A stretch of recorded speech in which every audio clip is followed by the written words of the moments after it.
when they started your training sessions, and these are the things which are officially your objectives, then you've got this congruency between the differences that you can detect in their behaviors and the promised criteria, things that the entire training was about. So in that sense, it's extremely practical. I have both the experience directly and the observation that much of what happens at university is, I'm not quite sure what it is, but what is clear is when you finish, then you go out and actually learn how to do things. But there's not a lot of practical application at university. I don't think that there's any justification for theory in the work we do. I don't think that NLP in particular has reached a point where it's even possible to talk with any precision about a theory of what we're doing. NLP from the beginning has been based on calibration, the identification of specific, highly valued outcomes, and then getting them by whatever means possible. Over the years, this has refined itself somewhat. There is now an ethics to the application of NLP, which I don't think Banner and I had explicitly in the early days when we started this game. And with the new code, the reorganization of some of the patterning and a shift in the focus of what we're doing, things have moved around quite a bit. So I would like you to keep in mind, let me ask you this. Think of a trainer, someone who you yourself have taken courses from, who you consider to be really quite good, one of the finest trainers that you've been exposed to. What kind of things did they do that distinguished them from other trainers and made them, in your opinion, in your perceptions, and in your experience, a superior trainer? What sort of things? Questioning. Questioning what? Who's questioning what? The trainer is questioning. The trainer is questioning you. And in order to, what was the intention behind that, as far as you could tell? Depends on the subject, but most of it's questioning the way of thinking. The way of thinking, Yeah. as opposed to the way of acting. Way of acting too. Okay, that's an important difference in my world. And the gentleman, let's see your name. Oh, okay. So what I'm going to propose is at the level of practitioner, the course that we finished last week, I don't give a damn whether a practitioner understands anything. I don't care how they think. I don't care whether they can describe or define or offer any comments that are intellectually sound about the patterning.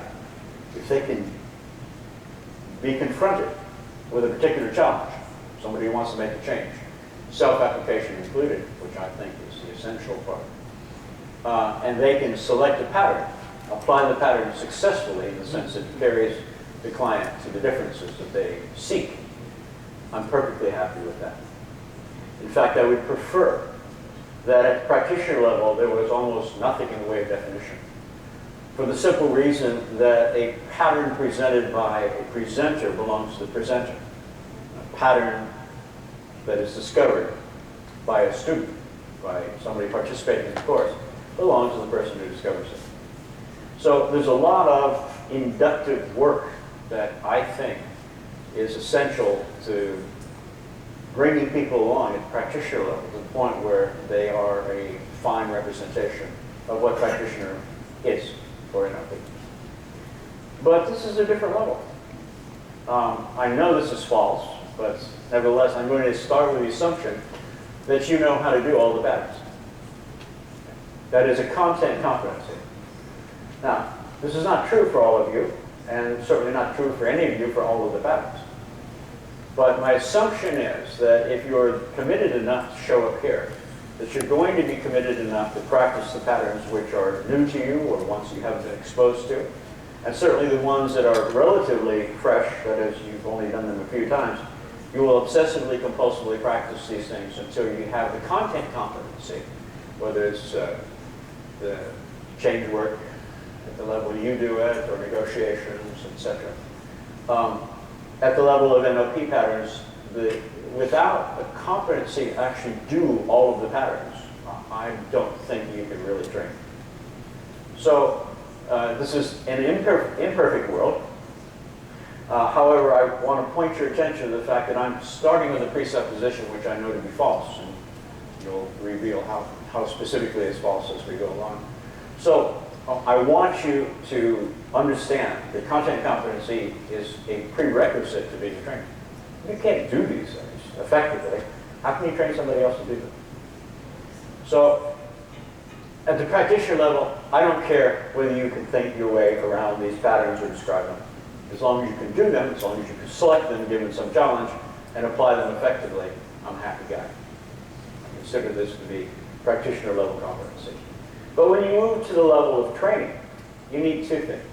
You need this first fundamental content competencies, the ability to apply the patterns effectively, to figure out, given a particular challenge, which of the patterns is most likely to be effective in responding to the challenge. And then the actual application, and successfully carry it through to the end. Practitioner. Now you enter another realm. You have to have some understanding what the hell you're doing. There will be people who are intellectually curious. They will ask you questions. For example, they will ask you things like, what's the relationship between the mirroring strategies of the 1970s modeled by Grinder and Bandler from Satir, Pearls, etc., and mirror neurons?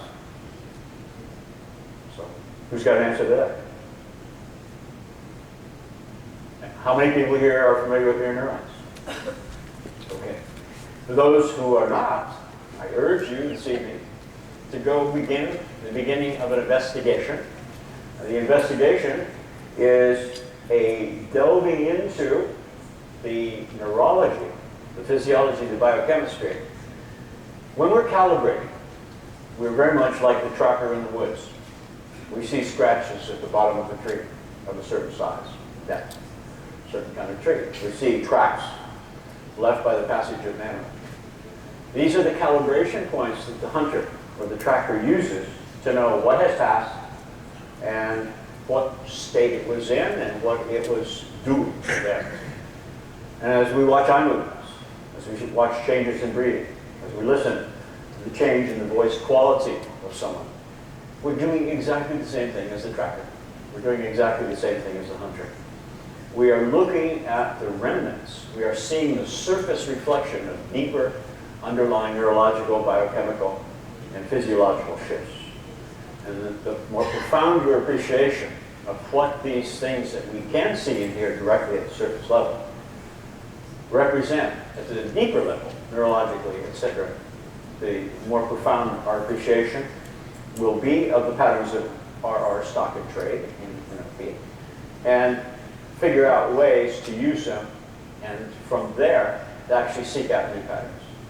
And most of all, it gives you a depth in your own background which allows you to present to the people who you're presenting to a coherent appreciation of the patterns which are the subject of the training that you're doing.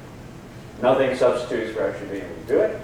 However, having this in-depth appreciation of what's behind the things that we're paying attention to will inform your work and make it more subtle, more profound, and I think more effective, even as you train it to other people.